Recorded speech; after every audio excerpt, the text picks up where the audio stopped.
Welcome to preparation আড্ডা। আজকে আমরা ম্যাথ ক্লাস করব, ম্যাথ ক্লাস নাম্বার 1। এই ম্যাথ ক্লাসটা খুবই গুরুত্বপূর্ণ, কেননা জানো যে বাঁকুড়া কোর্ট এবং অন্যান্য কোর্টগুলোতে খুব শীঘ্রই পরীক্ষা অনুষ্ঠিত হতে চলেছে এবং তার জন্য যে ধরনের ম্যাথ আসতে পারে তার সম্ভাব্য একটা প্র্যাকটিস সেট তোমাদের সাথে শেয়ার করছি।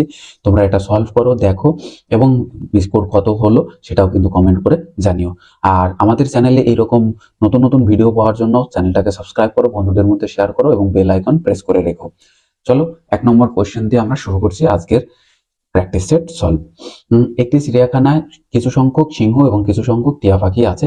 তাদের মাথার সংখ্যা 100 এবং পায়ের সংখ্যা 290। সেখানে কতগুলো টিয়া পাখি আছে? দেখো এখানে আমি যদি অ্যালিগেশন পদ্ধতি এখানে কাজে লাগাই, তাহলে আমরা দেখবো টোটাল মাথা যতগুলো ততগুলোই প্রাণী। তাহলে 100টাই যদি আমরা প্রাণী ধরে নিই, যে টোটাল 100টা প্রাণী আছে, তাহলে এবং অ্যালিগেশন পদ্ধতিতে আমরা সিংহকে 100টা ধরতে পারি। তাহলে 100টা সিংহের পায়ের সংখ্যা কত হবে? 100 ইন্টু একটা সিংহের 4টে পা, তাহলে 100টা সিংহের হবে 400খানা পা। এবং 100টাই যদি আমরা টিয়া পাখি ধরে নিই, এখানে সিংহ লিখে নিই, তাহলে বুঝতে সুবিধা হবে। সিংহ আর এটা হচ্ছে টিয়া পাখি। তো টিয়া পাখি আমি যদি ধরি যে ধরে নাও 100টা আছে, এই 100টারই প্রত্যেকটা 2টো করে পা আছে, তাহলে কত হবে? 200টা পা হবে। বেশ ভালো কথা। কিন্তু ওভারঅল পা আছে কত? 290। দেখো অ্যালিগেশন পদ্ধতিতে মাঝখানে যেটা থাকে সেটা এই অপর দুটোর যে কোনো একটার থেকে বড় আর একটার থেকে ছোট হয়, তাই আছে। তাহলে আমরা কি করব? এবার কোনাকুনি বিয়োগ করে দেবো। বিয়োগ করলে দেখো 290 থেকে 200 বিয়োগ করলে হয় শুধু 90, আর এখানে অনুপাত দিয়ে দিতে হয়, তাহলে এটা হবে 110। তাই এই 0 0 আমি কেটে দিলাম, 9 আর হচ্ছে 11, অর্থাৎ 9টা যদি সিংহ থাকে তাহলে 11টা থাকে টিয়া। কিন্তু ওভারঅল আমি দেখতে পাচ্ছি যে 100টা কিন্তু কোশ্চেনে বলা আছে টোটাল প্রাণীর সংখ্যা। তাহলে এখানে টোটাল প্রাণীর সংখ্যা আমার 9 আর হচ্ছে 11 যোগ করলে হয় 20টা। তাই 20র ভ্যালুই হচ্ছে 100। তাহলে 1-এর ভ্যালু কত হবে? 1-এর ভ্যালু হবে 5। তাহলে জিজ্ঞাসা করেছে টিয়া পাখি কত? টিয়া পাখি কত? 11টা আছে, তাহলে 11-র ভ্যালু কত হবে? 5 গুণ 11 মানে হচ্ছে 5 11 55টি। তাহলে অপশন উত্তর আমরা পেয়ে গেলাম সি। ওকে, সো নেক্সট দেখো 2 নম্বর কোশ্চেনটার কি রয়েছে, যে 3টি গাড়ির গতিবেগের অনুপাত 2:3:4, ওই 3টে গাড়ির একই দূরত্ব অতিক্রম করতে যে সময় নেবে তার অনুপাত কি? ধরো একই দূরত্ব অতিক্রম করার ক্ষেত্রে গতিবেগ এবং সময় এরা বিপরীত সম্পর্কে সবসময় থাকে। তো দেখো এখানে গতিবেগের যে অনুপাত দেওয়া আছে সেটা হচ্ছে 2:3:4। তো এটা গতিবেগের অনুপাত। তাহলে সময়ের অনুপাত একই ডিস্টেন্স অতিক্রম করতে সময় হবে এর উল্টোটা মানে 1/2, 1/3 এবং 1/4। তো এটা হবে গতিবেগের সাথে সময়ের সম্পর্ক। তো এটা যদি হয় তাহলে দেখো অপশনে কিন্তু এটার একটাও নেই। তাহলে কি করতে হবে? এটা ফ্র্যাকশনে আছে, ফ্র্যাকশন থেকে আমাকে সাধারণ সিম্পল নাম্বারে আনতে হবে। তো সহজ সরল এবং নাম্বারে যদি আনতে হয় তাহলে কি করতে হয়? নিচে যে সংখ্যাগুলো থাকে তার লসাগু দিয়ে গুণ করতে হয়। তাহলে 2, 3 এবং 4 এদের লসাগু কত? এদের লসাগু হচ্ছে 12। 12 দিয়ে এটাকে গুণ করলে হয় কত? 6। আর 12 দিয়ে এইটাকে গুণ করলে হবে 4 এবং 12 দিয়ে এইটাকে গুণ করলে হবে কত? 3। তাহলে সঠিক উত্তর হয়ে যাবে 6:4:3। 6, 4, 3 অপশন ডিতে আছে। দেখো এবার তোমরা যারা বুঝতে পারলে না যে এটাকে কিভাবে গুণ করলাম, তো এই যে 2, 3, 4 এদের লসাগু কত? 12। তো 12-র সাথে আমি হাফ গুণ করলাম, তাহলে এটা হলো 6। এরপরে আমরা দেখব যে 12 গুণ 1/3, তাহলে এটা কত হয়? এটা কাটাকাটি করলে দেখো 4 হয়। তাহলে এটা 4 হয়, এটা কাটাকাটি করলে 6 হয়। আবার দেখো 1/4, এটাকে আমি যদি 12 দিয়ে গুণ করি তাহলে এটা কিন্তু 3 হয়। তাহলে এটা 3। তো এইভাবে আমরা কিন্তু করলাম, যেহেতু আমরা শর্টকাটে করতে চাইছি সময় সেভ করে, তাই আমরা ডিরেক্টলি এভাবে করে ফেলতে পারছি। নেক্সট আমরা দেখব 3 নম্বর। দেখো 20 লিটার দুধ ও জলের মিশ্রণে জল আছে 10%, তাহলে ওই মিশ্রণে কত লিটার জল মেশালে জলের শতাংশ হবে 25%? খুব সুন্দর অঙ্ক, কনসেপ্ট আছে অঙ্কটা। দেখো এখানে আমরা লিখছি দুধ অনুপাত হচ্ছে জল। তো দুধ আছে কত? দেখো টোটাল দুধ আর জল মিলে 20 লিটার, তার মধ্যে মিশ্রণে জল আছে 10%। তাহলে 10% যদি জল থাকে তাহলে 2 লিটার জল হয় 20 লিটারের মধ্যে। তাহলে বাকি 18 লিটার কি দুধ? 18 লিটার দুধ, 2 লিটার জল। বেশ ভালো কথা। কিন্তু এইটা কত পার্সেন্ট? এইটার ভ্যালু তখন 90%। আর এইটার ভ্যালু কত? এটার ভ্যালু তখন, এটার ভ্যালু কত? 10%। কারণ এটা কিন্তু দেওয়া আছে, এটা কিন্তু আমি বলছি না। কিন্তু কোশ্চেনে বলেছে যে 25% জল করতে হবে। তার মানে জল করতে হবে কত? 25%। আচ্ছা 25% যদি জল করতে হয় তাহলে তখন দুধ হয়ে যাবে কত? দুধ হয়ে যাবে কত? দুধ হয়ে যাবে আমার 75%। তো দুধ যদি 75% হয় তাহলে আমার এখানে দেখো একটা জিনিস খেয়াল রাখতে হবে যে 75% এখানে দুধ হলেও এখানে কিন্তু ওভারঅল যে দুধের পরিমাণ তার কোনো পরিবর্তন ঘটানো হচ্ছে না। অর্থাৎ আগে যেটা 90%-এর ভ্যালু ছিল 18 লিটার, এখন সেই 75%-এর ভ্যালুই কিন্তু হয়ে যাচ্ছে 18 লিটার। তো যেহেতু দুধ কমানো হচ্ছে না, বাড়ানো হচ্ছে না, তাই দুধটা ফিক্সড আছে, কিন্তু জল কমানো বাড়ানো চলছে। তাহলে আমরা এখান থেকে বলতে পারি যে এখন বর্তমানে 75%-এর ভ্যালু কত? 75%-এর ভ্যালু হচ্ছে আমার 18। তাহলে 25%-এর ভ্যালু কত? আমি এইটা একবার দেখে নেব। তা 25 দিয়ে যদি কাটি তাহলে 3 3 আর এদিকে কাটলাম 6। তাহলে এখন 25% যদি করতে হয় তাহলে আমার 6 লিটার টোটাল জল লাগবে। তাহলে 6 লিটার জল যদি লাগে, অলরেডি জল আছে কত? 2 লিটার, এখন আছে লাগবে কত? Total 6 litre. তাহলে আমার আলটিমেট জল মেশাতে হবে কত লিটার? 4 লিটার। তাহলে উত্তর কত? 4 লিটার, অপশন সি। দেখো খুব সহজ অঙ্ক, শুধু কনসেপ্ট দিয়ে বুঝিয়ে দিলাম, তাই আমার একটু সময় লাগছে। নেক্সট আমরা দেখবো 4 নম্বর কোয়েশ্চেন। এক ব্যক্তি ব্যাংকে 3000 টাকা এবং পোস্ট অফিসে 2500 টাকা জমা করেন। ব্যাংকের সুদের হার পোস্ট অফিসের সুদের হারের থেকে 0.5% বেশি, অর্থাৎ পোস্ট অফিসে কম সুদ। এক বছর শেষে একত্রে 235 টাকা সুদ পেলে, মোট সুদ পেলে পোস্ট অফিসে সুদের হার কত?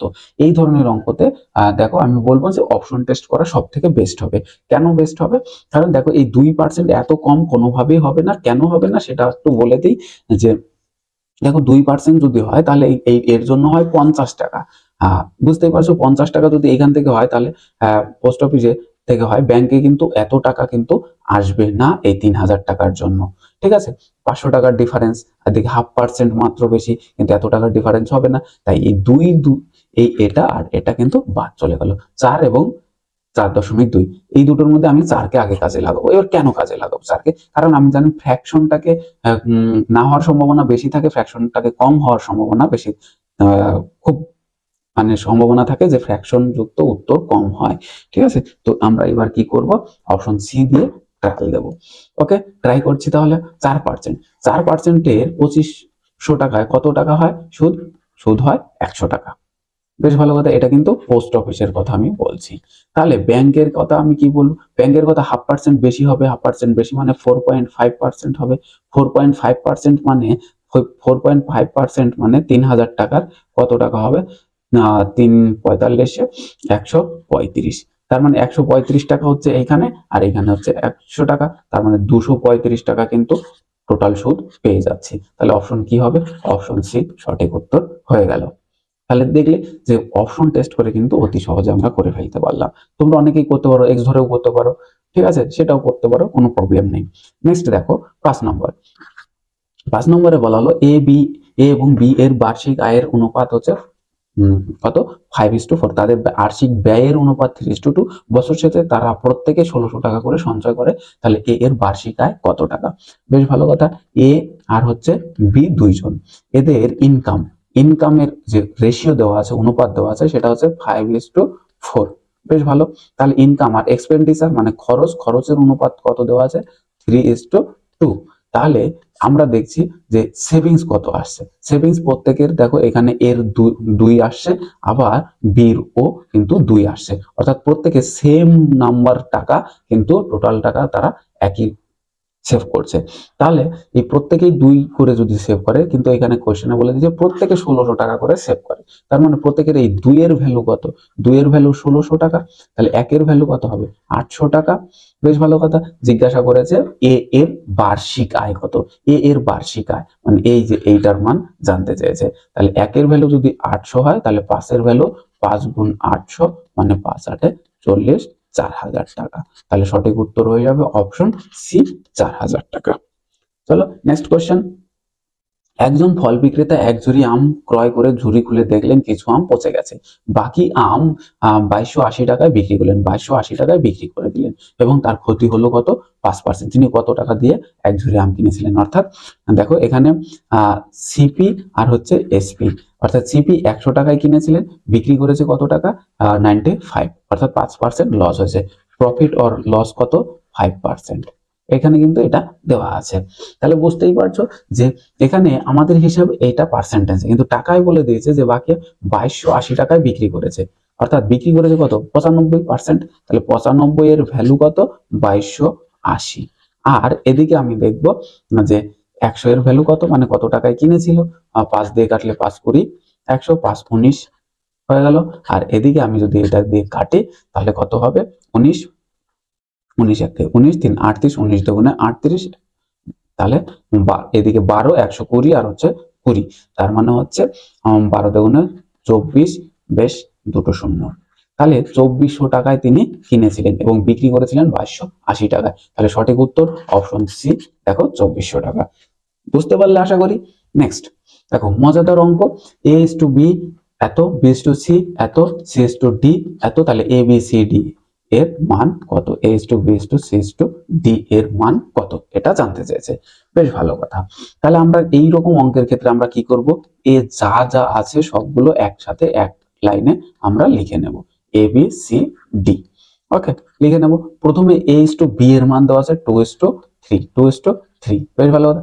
তারপরে এই লাইনে কিন্তু আর কোনো সম্পর্ক, দেখো এইটুকুর মধ্যে আর কোনো সম্পর্ক নেই, বেশ ভালো কথা। তাহলে বি আর সি এর 4 is to, বি আর সি এর 4 is to 5, তা এইটা কিছু নেই, এখানেও কিছু নেই, এখানেও কিছু নেই, এখানেও কিছু নেই, ফাঁকা। আবার C is to d 3 is to 7, 3 is to 3 is to ওইটা না, এটা 3 is to 7, এটা দেওয়া আছে, বেশ ভালো কথা। তাহলে এইগুলোর ক্ষেত্রে এই পাশের যে সংখ্যা নেই, এইগুলো কি করতে হয়, পাশে যে আছে তাকে দিয়ে ভরে দিতে হয়। তাহলে এর পাশে কি আছে, এখানে ফাঁকা 3, 3 দিয়ে ভরে দিলাম। এখানে পাশে কি আছে 4, আর এইটার পাশে আছে 5, ব্যাস হয়ে গেল।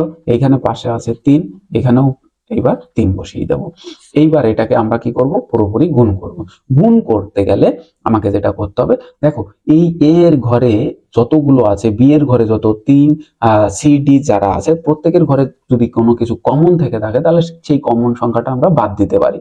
তাহলে দেখো এর ঘরে 3 আছে, বি এর ঘরেও 3 আছে, 3 গুলো আমরা বাদ দিয়ে দিতে পারি। যদি প্রত্যেকটার মধ্যে থাকে তবেই বাদ দিতে পারবো, নতুবা কিন্তু পারবো না। তাহলে এটা গুণ করে দিই, আর কোনো কমন কিছু নেই। 4 গুণে 8, 3 4 12, 3 5 15, আর 5 7 35।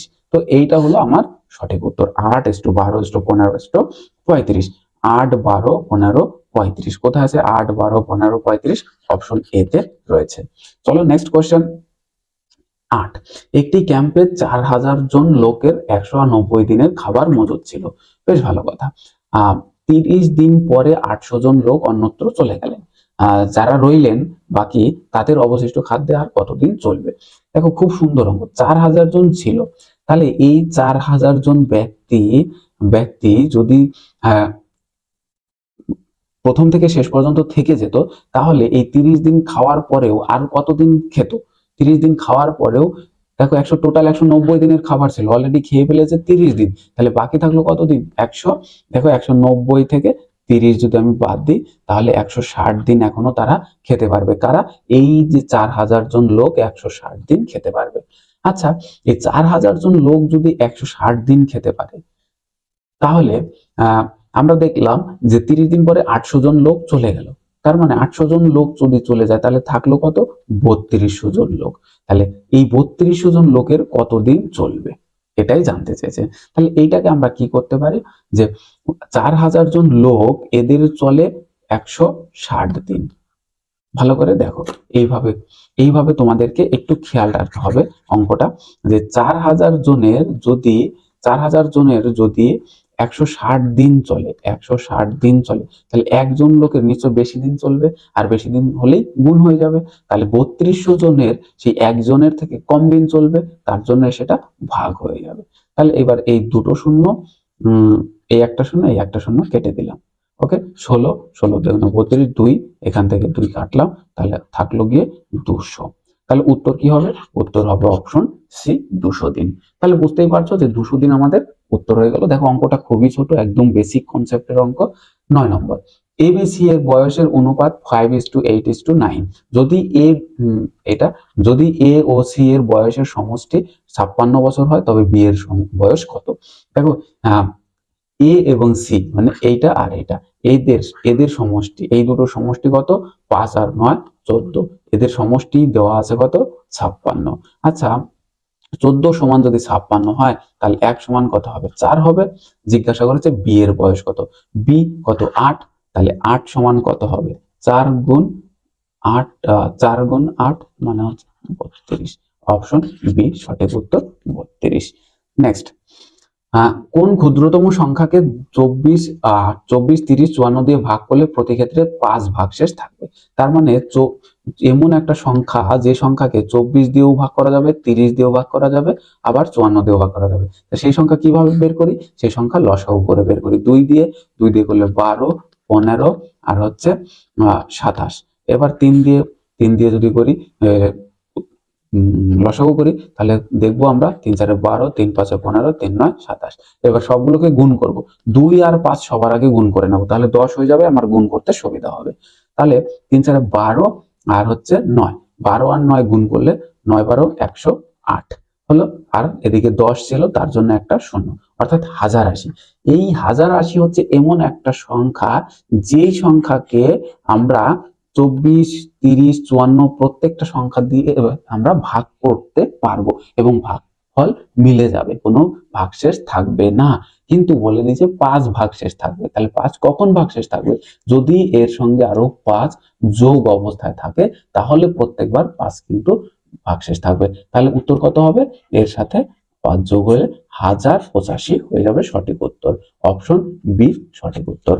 So thank you for watching. এরকম ভিডিও, এরকম প্র্যাকটিস সেট তোমরা পাওয়ার জন্য আমাদের চ্যানেলে জুড়ে থাকো। আবার দেখা হবে অন্য একটা ভিডিওতে।